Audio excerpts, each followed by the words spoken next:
जिला के अंतर्गत पलारी के ग्राम पंचायत रसौटा में अवैध रूप ले महुआ शराब बनैया एक घर के पति पत्नी ल पलारी पुलिस गिरफ्तार करे है।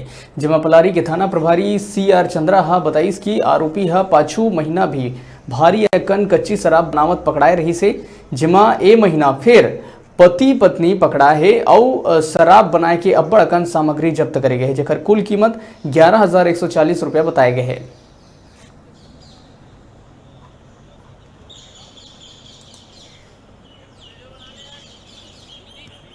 ये रसौटा का एक राजेश उर्फ राजा साह है जो कच्ची महुआ शराब बनाने का आदी है।